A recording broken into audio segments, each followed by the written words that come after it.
Wilder Show Podcast. That's what you found. If you'd like to email us, just email podcast@wildershow.com. And the Wilder Show Podcast drops on Tuesdays and Fridays, 6 a.m. Central Time on Spotify, Apple Podcast, iHeart, Amazon, YouTube, wherever you get your podcast. Like, rate, follow, subscribe, and share.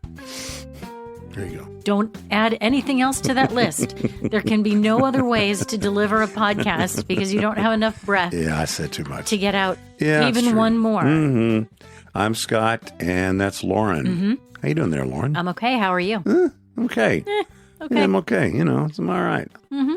A little disappointed in the Texas Rangers out of that ridiculous play the other day. On Sunday. Know. It was the T, and you know I'm a huge Texas Ranger fan. But that T is not supposed to stand for T-ball. No, it's not. Where, you know, you dribble the ball to the pitcher, and the pitcher overthrows the first baseman. Yeah. And so you run past first base to second base, and then run on to third base, and then the first baseman gets the ball and throws it wide around the third baseman, and then you go in and slide for a walk-off dribbler to the pitcher. It was terrible. With two errors. It was like that. It was like watching the kids when the kids were little playing, I would say Little League, but it's got to be less than that. Right. I mean, because it was just like, it's just like the whole game was, look, just get the ball in play. You're going to get a home run. Mm-hmm. Because if you get the ball in play, everybody's going to overthrow everybody else or drop the ball. You're going all the way, kid. You got it. You know, just. You know, but, the word, you know, it happens, and we had two good series this week. So the worst thing about it, though, it doesn't matter how good the rest of this season is. Do you remember how? What a silly thing to say. In 2011, when we were 1 out away from winning the World Series. Yeah. How often do you still see that play on, retrospective things, of the biggest sports disappointments, the biggest losses in baseball? You have to, it was bad enough that it actually happened, but we have to hear it and relive it over and over and over again. That's like this. It doesn't matter how this season winds up. We're going to see that over and over and over and over again. Hopefully we'll see that as a low light as we are playing Game 7 of the World Series. Wouldn't that be nice? And they'll say, who would have thought on that Sunday afternoon in San Francisco against the Giants that the team that did this would be vying for the second time in 3 years the World Series. I guess that could make it better. A boy can hope. A boy can dream. A boy can dream. Can't I? Baseball dreams. Can't I? Let's dive into some things. First, let me get this out of the way.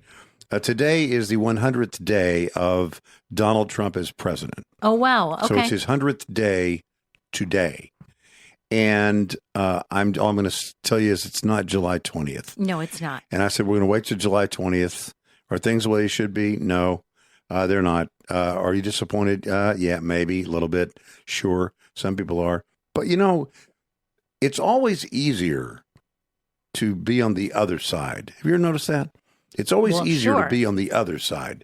Think of it this way. When they, what do they say about terrorists? Terrorists, we have to get it right every time. The terrorists only have to get it right once. Right. In court, I'm a court TV fan. You are. By the way, great Karen Reed retrial is going on right now. But don't go away. Where will you go into? I'm pretty sure she's innocent. About 50 minutes. I can usually tell, and I can tell that she's probably innocent. But in a trial, they say that the prosecution has to have 12 jurors all agree. And for the defense, you only need one to have reasonable doubt. So in the same way, when your guy didn't win, look, the most productive time we ever had on the radio was when Bill Clinton was president two terms in a row. That is true. It was so easy every day. So much material. Oh, yeah. And so for people who don't like Donald Trump, you got plenty of material. That guy's going to give you plenty of material. Every day is like, I don't know, it's like Christmas. to look and see the things you could be upset about or make fun of or mock him for. Believe me, there are plenty and plenty of things. But can I point out a couple of things that just from this last weekend that became a huge thing? Sure. The Pope died. I guess you know. I'm yes. kidding. We talked about it. We talked about so, that. So, yeah, the Pope died, and the funeral was this last weekend. Now, the funeral attire was black suit, black tie. That's what they requested gentlemen wear. Is a black suit and a black tie. Much was made of the fact that Donald Trump wore a blue suit. Right. Depending on what pictures you saw in the news, that would be simply outrageous. How could it be that everyone got the memo and was respectful, but this guy either didn't get the memo or on purposefully going the other way, wearing a blue suit? I looked at a bigger picture, like a big version of a picture, very wide, left to right, up and down. You know, like the kind of pictures that you see on the inauguration, where it's not just a close-up of the 3 or 4 people or 2 or 3 rows. It's like bunches of people. I counted 18 to 20 blue suits.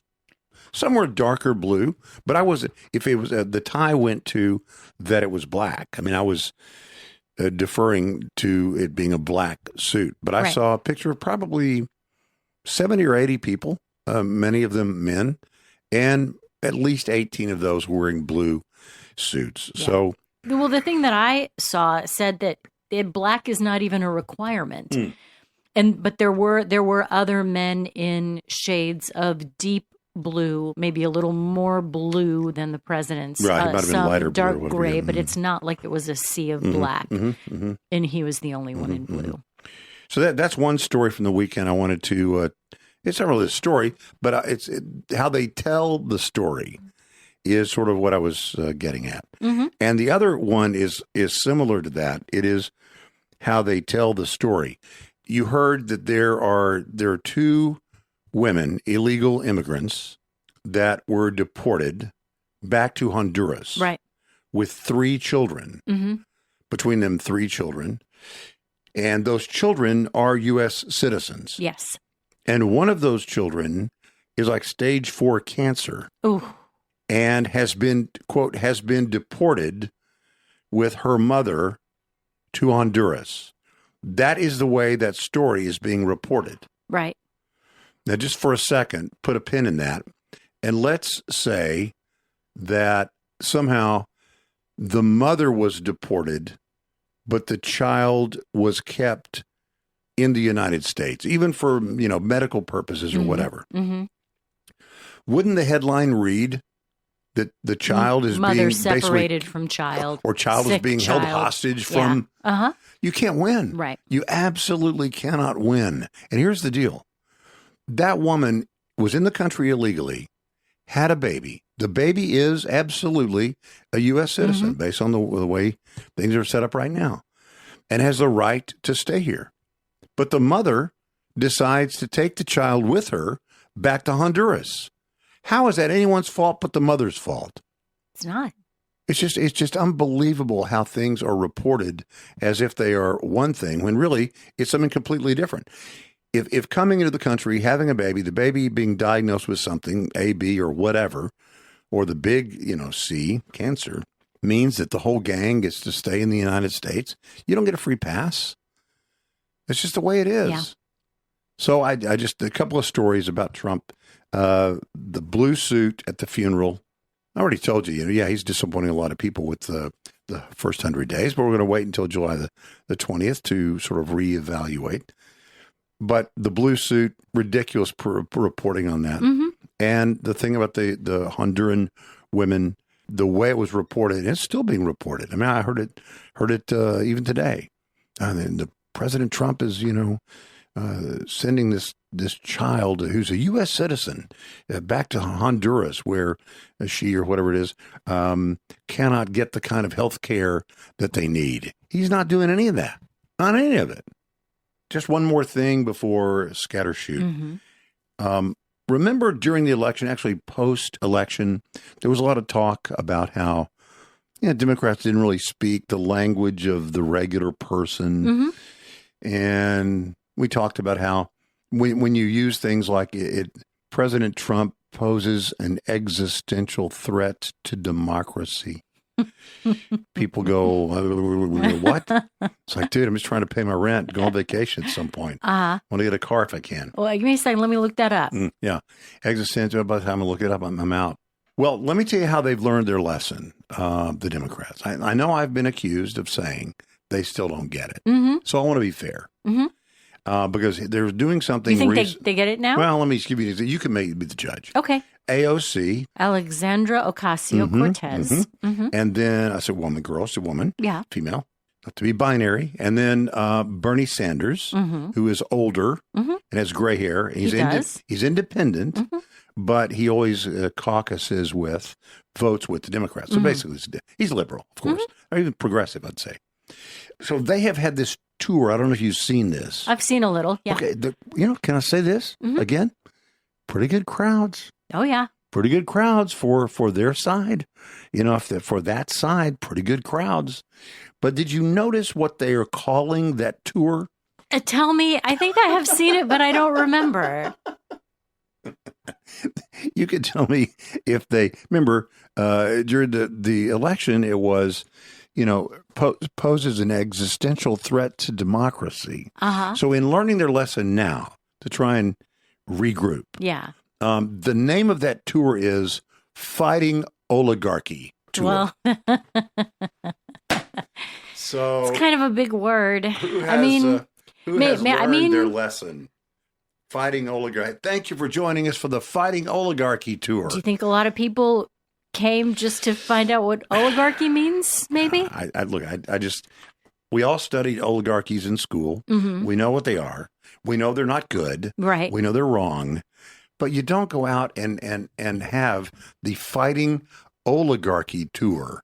That is just it's bring it to our level. It doesn't. It's not that we're dumb. No, but it's just not. It's not the way we talk. No, it's not the way people talk. It's not. Nobody thinks like that. How about the bring the price of eggs down tour? Yeah, I mean, help me afford my groceries. Yeah, the tour. affordability tour. Or whatever, but I just thought it was funny that I've said many times to ad nauseum, I'm sure, they don't get it. They just don't get it. They don't stand up for the little boy that beat cancer at the president's speech, but they fly down to Venezuela to meet with the guy. They don't get it. They just don't get it. Maybe oligarchy, was it oligarchy? What was that called? Fighting Oligarchy. Yeah, the Fighting Oligarchy. It sounds like a bad high school mascot. The Jonestown Fighting Oligarchies. Okay, maybe more people. Maybe it is a little bit more in the zeitgeist now. The movie that won the Academy Award for Best Picture, even if you didn't see it, all you had to do was read the little synopsis of it. And it's about how a young woman meets and marries the son of a Russian oligarch. I saw the word oligarch more in the months leading up to the Academy Awards than I had maybe ever in my life. Movie? So Honora. Oh, Honora, yeah. All I know is it's not common. It's not the way people talk. No. It's not the way people think. And if you have to have somebody look up the stuff you're saying as the name of your tour to decide if they want to be there or not, you're doing something wrong. And what they're doing wrong is they just don't get it. They are high and mighty, and they're all so lofty and so ideal. What's it called? Not idealized. Ideologues. They're such ideologues. And the rest of us are just, we're hateful or whatever. I don't know. I just don't understand how they can't get it. I look. The truth is, I think AOC. I think she's a powerhouse. Yeah. I mean, I don't like her. I think she's kind of, I don't know. She's kind of doesn't have it all going on. But you can be popular and not have it all going on. Popular in politics for sure. I mean, nothing else needs to be said. But I mean, she poses a. Let me say this: she poses an existential threat to democracy. That's what I'm trying to say. Okay, it is time for Scattershoot.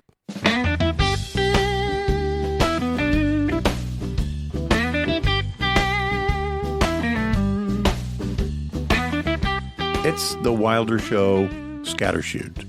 Thanks for being here. This is where we just, I don't know, we throw everything. We just kind of throw it all up in the air and see where it lands. Yeah, something like that. Mm-hmm. Like I said before, Scattershoot is, it's like a scatter gun. You know, you don't always hit the bullseye, but you rarely miss the target. So a scatter gun will do that. So we might hit the bullseye, but almost never miss the target. So there you go. Ooh, that sounds good. That is, here we are on Scattershoot. Okay. What you got? I'm sure you've already read your latest issue of People magazine from cover to cover. Sure. I just look at the pictures. Then you should have probably gotten through it even faster. So we're talking about the May 5th issue of People magazine, which is probably on newsstands by now. But I know you, as a subscriber, you've probably had it for a week or so already. So you already know all of this. I'm kind of surprised there is still a People magazine. There's still a hard copy magazine. Paper. Yeah, there is. All right, I'll go ahead. Actually, my mom gets it. Oh, is that right? Yes, okay, carry on. My mom does have it at her house. The thing that kind of bothers me about it a little bit, Demi Moore. What about her? I don't know that it's Demi Moore that bothers me. It's the world's most beautiful issue. And years ago, they started doing this, and I think it used to be like the world's 50 most beautiful people. Oh, I see what you're saying. Or 25 or 100 most beautiful people. I remember 100 years, and those people always had like a new project. Yeah, a new movie out or that something. was happening too. Years and years ago, I remember we were thrilled when Amy Grant made the list of the world's most beautiful people. Right. Might have been right around the time that Baby came out, Probably. or something like that. I think Michael W. Smith was on the list of the world's most beautiful people. So this is the same thing, but Demi Moore is on the cover of it. She got the cover girl. She's the cover girl. She is the most beautiful. Okay. Did she win the most beautiful? It's not something people vote on. It's just that somebody there. It doesn't hurt the most beautiful. That she just had a great year. People are interested in her. They're not going to put somebody on the cover that they don't think will sell magazines. Right. So she's got that going on for her. She is a beautiful woman, and like I said, I'm a fan. I read the memoir. I've seen, if not all of the movies, I've seen a bunch of the movies. She's virtually my age. I started seeing her in movies, close to the time I didn't watch her on General Hospital, but I know that she was around for a long, she's been around for a very long time. But there's something about, maybe I'm just bothered with the whole concept of the most beautiful people. Okay. I mean, is that should we be naming people beautiful? I know she takes very good care of herself. But she's also had a little bit of help. Yeah, other people a little take bit care of her. Plastic surgery type help that she is forthcoming about. Right, sure. And I don't know. I guess I just have she doesn't look her age. She looks far younger than she is. That's the whole point of plastic surgery. Well, it's not to look your age. Of course she doesn't look her age. She's had help not looking her age. So if I could sort of synopsize what you're saying. If we're going to have a prettiest or best looking. Yeah. Isn't it a little bit weird to have it go to someone who has so obviously had assistance that had nothing to do with their own beauty? Admittedly. Yeah. And nothing wrong with doing it. If you want to do it, go do it. But it seems like that might preclude you from, being in that group. What if you had I'm really not trying to be silly, but just popped in my head. If you had let's say the boys with the biggest muscles. Yeah. And then you had some boys that on their arms, they had other things put in their muscles to make them look like they have bigger muscles. Like muscle implants or something muscle like implants. That? Yeah. Like the boy that has the biggest muscles. Look at my muscles. And that would be a problem. It would be like, well, wait a minute. That's not really your muscles. That's sort of other stuff that goes in. It's muscle padding or something. Yeah. And, but if the guy needs to do it to feel better or whatever, he should do it. He maybe he's not the guy to be on The magazine cover is the guy with the best muscles. I don't like the idea that if it weren't for plastic surgery, silly, a 63-year-old woman would never be on the cover of People magazine as the most beautiful. Yeah, and I haven't read the whole thing. I've only seen her on the cover. I don't know who else is in it, who else they've chosen as the most beautiful of this year. But something about it just rubs me the wrong way. Yeah. She also was named in the Time 100 Most Influential People. Yeah. Did you know that? I did see that. Yeah, she was on the red carpet there. And good for her. You know, I remember when she was in, not that I ever watched it, but remember when she was in General Hospital. Those things. Not that you ever watched it. Those shows were really popular in the early 80s, late 70s, early 80s. I did watch those shows. I just didn't watch that show. Yeah, which one did you watch? I watched All My Children. I watched As the World Turns and Guiding Light. Tad and Jenny. Tad and Jenny. Yeah. I think it had to do with, my mom and my grandmother were the CBS. Yeah, CBS. They were the CBS soaps. That was Days of Our Lives? No, that was NBC. Okay. As the World Turns and Guiding Light were my big ones for a while. But I never got to the point where I was videotaping anything and catching up on them at night. But during my teen years, I was there. Interesting. I do that now with the Court TV for the Karen Reed trial. So, talk about a soap opera. No kidding. AI. Yep. Do you know that the people are, and this is, there's no hidden joke in here, is anything real anymore? AI is making Americans suspicious of everything online. Well, I can see that. I saw a thing after the Shador Sanders was not selected. I saw a thing of the dad, Deion. Deion Sanders, and it was all deep fake AI. They went overboard on that. If they had scaled it back just a little bit, I think they might have had more people even thinking, oh yeah, that's real. But what all it really showed me was, even as ridiculous, and obviously it was a parody, but it looked real. Yeah. It really did look real. So there is a study out, or a survey out. Americans believe only what percentage of online content is accurate, do you think? What percentage do you think Americans believe is online content? This is what Americans believe. Americans believe that, I'm going to say 50% of online content is real. Only 41% wow. is what they believe is accurate and created by humans, with 3/4 reporting their trust in the internet is at an all-time low. What they're saying to the internet is, I am so disappointed in you. I don't even know who you are. When tested, only 30% of people could correctly identify AI-written content, showing how difficult it has become to distinguish between human and artificial writing. 82% of Americans want businesses to be legally required to disclose when they use AI in marketing, customer service, or content creation. I sort of feel the same way about that. I think I do too. I do too. So anyway, the confidence is hit rock bottom, we're told. You know what that means? Nowhere to go but up. If you hit rock bottom. Most people now believe the majority of what they see on the internet is not trustworthy. It was a survey of 2,000 adults. And the results were, as I described, about 78% of respondents agree that the internet has, quote, never been worse. See, I don't even know who you are.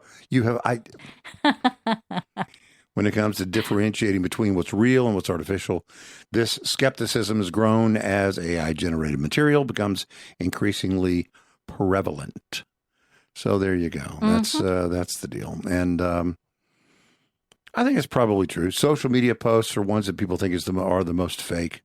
News articles, but even 34% they think are. Their sense is that they're not real. But that's not a surprise. There has been an erosion of confidence in, sort of all things. And so that's not really a surprise to me. But there you go. But the real world consequences, here you go.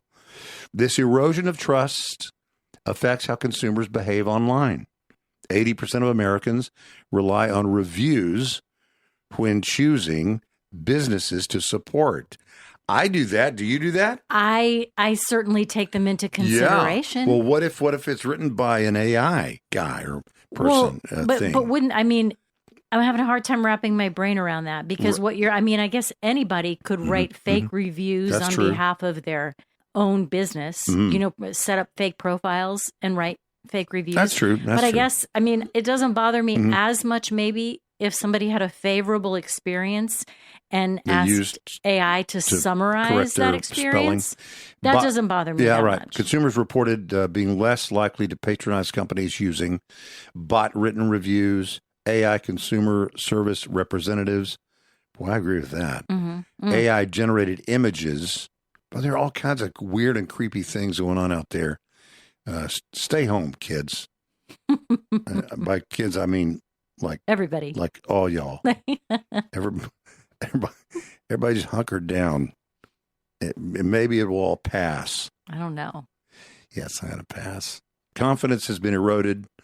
We don't even know who the internet is anymore.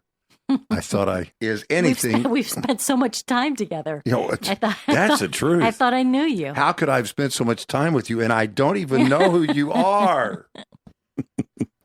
Have you been worried at all about, maybe not so much now, our kids? You don't have any kids who are Gen Z, right? I have one kid who's like on the cusp. Gen Z is 28 and below, I think. I think our kids are mostly millennials. Although this wouldn't necessarily, when our kids were teenagers and they were all learning to drive and they all had phones, cell phones, if not iPhones at the very beginning. They all had cell phones when they were learning how to drive. And I think that made me, that put a little, I was pleased that they would, there was a new level of anxiety. Okay. While I was pleased that they would have a way to get in touch with me if they found themselves somewhere, in some sort of danger, the distraction factor of it was always kind of nerve-wracking for me. So the good news is they had the ability to get hold of you. The other news is they had the ability to get hold of everybody else. That's exactly right.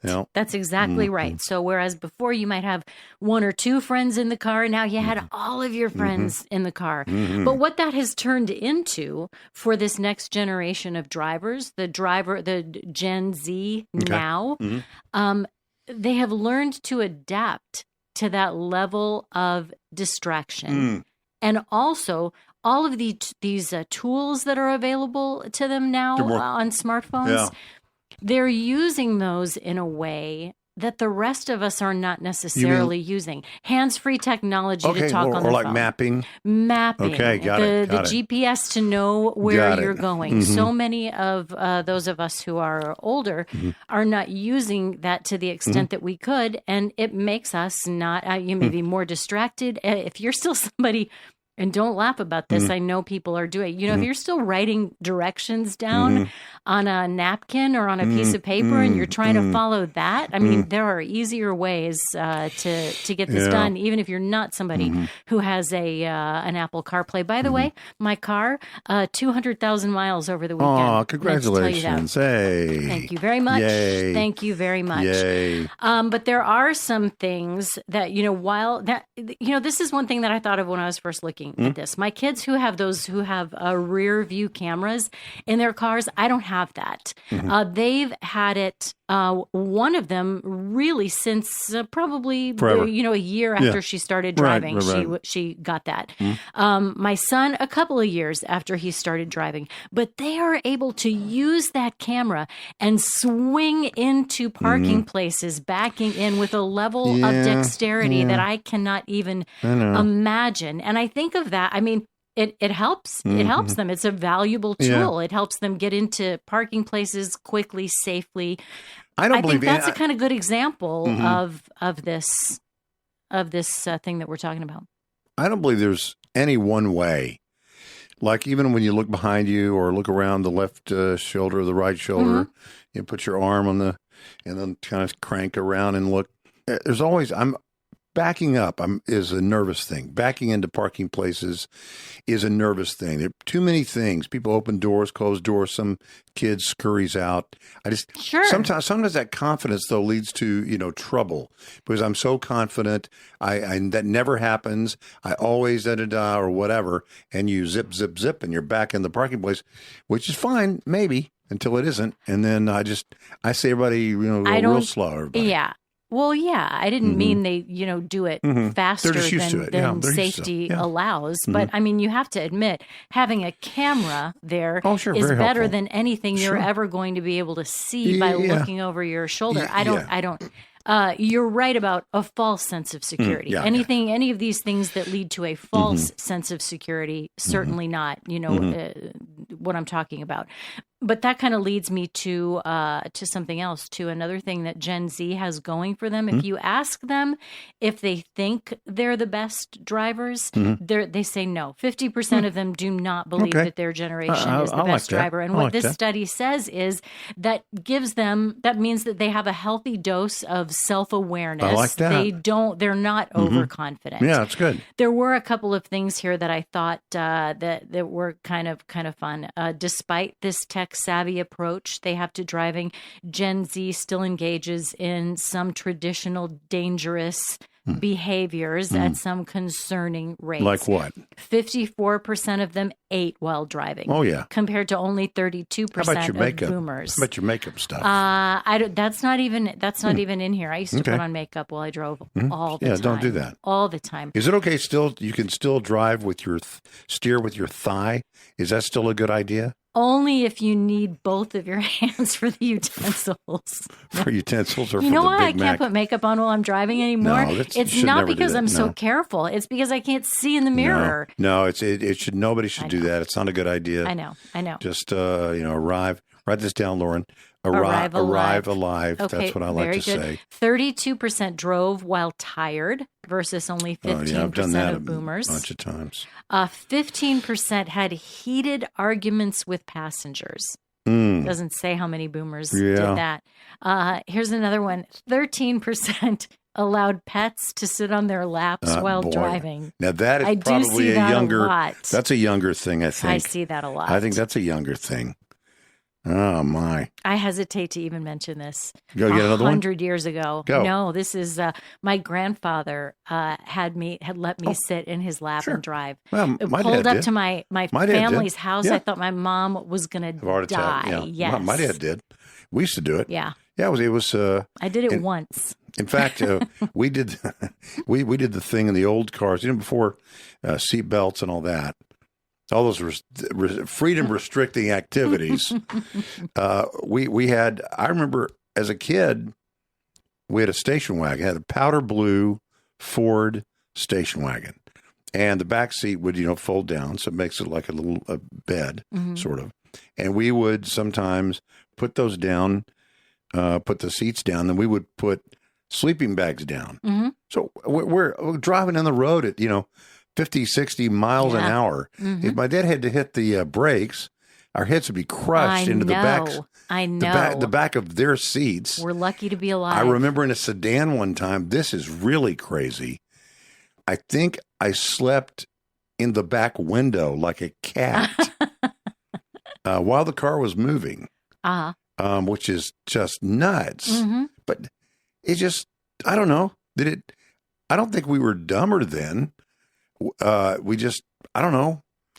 What is it that we did things? We took risks and we didn't, it's not like we thought we were invulnerable. Is that the word invulnerable? Yeah. I mean, invincible. Invincible. We thought we were invincible. It wasn't like, hey, watch this and I'll still survive. It was like, even think about it. Well, and we were kids, and kids are more susceptible to risky invincibility behavior. Or whatever. Yeah, but our parents weren't that young. I know. they let us do it. It's like the old Seinfeld thing. I've said it before, where Seinfeld was talking about his own growing up. He's comparing it to himself and his wife, funny. And he said, I don't think my parents even knew where the elementary school was. Happy birthday to is that Jerry today? Seinfeld. It is. It is today, I think. Happy birthday today. Who are these people? I don't think you do. If you did, I'd have a car. We could go on and on and boy, on. Well, one of us could go on and on and on and on and on. Mm-hmm. All right. What makes something what makes a tune an earworm? You know, I just told you the other day. I said I cannot, as for some reason, I have this song stuck in my head, and it was not one that I had an Elton John song stuck in my head. Yeah. Earlier today. Was it "Don't Go Breaking My Heart"? No, that's Kiki Oh, D. it was Someone Save My Life Tonight. Sugar Bear, you nearly had me roped and tied, all to bound to be done. Sweet freedom whispered in my ears. That was the one. Now I've just granted it to everyone else. Butterflies are free to fly away. There was something that you played something the other day, and it might have even been an AI created piece of music. Or so we were making fun of it a little bit. Okay. It was something goofy, but 5 minutes later I was humming it. Oh no, I know what it was. What was it? It was that guy. It was that church guy who was. He said he'd been made famous by some song that it's a viral thing. It was so funny. It was like you could not have been more poo-pooing this thing that I showed you. Yeah. And can I turn to the audience for a second? And I don't use the word literally, figuratively. Literally. 40 seconds later, she is humming this. Stuck in my head. Oh my goodness. Stuck in my head. I don't know, but I don't know what makes that. What makes something stuck in your head the way it can happen? How do you get it out? The actual scientific word for an earworm is involuntary musical imagery. So of all the sounds that we encounter, music is the stickiest for our brains. Words and sounds can stick, but they're less likely to echo there than songs. Not all songs, obviously. Some songs that you hear over and over again, popular songs, are more likely to become earworms because the repetitive nature of that helps, which doesn't really explain that thing that we heard the other day. No. That I heard it one time, maybe two or three times. Well, I think you might have played it a couple of times. There was a chorus. The guy was going, on and on with his little act. It was so weird. So what is the anatomy of an earworm? The faster songs are more likely to become an earworm. Something that is singable, because a song will get stuck in your head because you want to sing it. You want to sing along. There's some part of your brain that wants to sing along with it. Subconsciously, maybe we want to sing it, maybe? Yeah, they can be instrumental, but more likely they include lyrics, thus the singability. Nonsense lyrics are big. Do you remember the Baby Shark thing? I mean, I don't even know. No, I know it's still a thing. I know people who talked about it, but I didn't really know much about it. I did childcare for a group of young kids for like a week during the summer. Baby Shark was a big deal during that week a few years ago. I'm sure it's still if you've got young kids now. But that's just a bunch of, I mean, there are lyrics, but or something like that, or something else they mentioned was a Lady Gaga song that where she rah. I can't even sing it now, but I know exactly what they're talking about. So nonsense lyrics, not unusual to get stuck in your head, like an earworm. So then they move on to stuff that is like way above my pay grade and how that works auditorily and why some things get stuck and why other things don't get stuck. But the thing that I thought was the most interesting is when the earworm is in your brain, it leaves like a shape of that like it's it like sheds a file its that it leaves there in your brain. So if you want to get rid of the earworm, the only thing that really will work is to think of another song. Yeah, to replace but you have to be really careful that it's not another song that's going to get stuck all of a sudden in your head. You're singing "My Bonnie Lies Over the Ocean." So exactly. So think, so have that little file of songs that will never get stuck in your head, and then use those to replace the earworm that really, really gets stuck in your head. Hold on to that thought for a second. I just want to say quickly, thanks for being here, the Wilder Show podcast. You can find us as we drop the podcast on Tuesdays and Fridays, 6 a.m. Central Time, or before, many times before. In fact, most times before. If you want to email us, we appreciate that. Just send your emails to podcast@wildershow.com. Podcast@wildershow.com. And tell your friends about the Wilder Show podcast. Again, it drops Tuesdays and Fridays, 6 a.m. Central Time on Spotify, Apple Podcasts, YouTube, really wherever you get your podcasts. So like, rate, follow, subscribe, and share. And Lauren, to your earworm thing, you said it could be something with just not even words. It can be. It can be instrumental. It could just get stuck in your head, or could be nonsensical, not just instrumental. It could be nonsensical words. So just syllables. Sort of like this. Oh, yeah.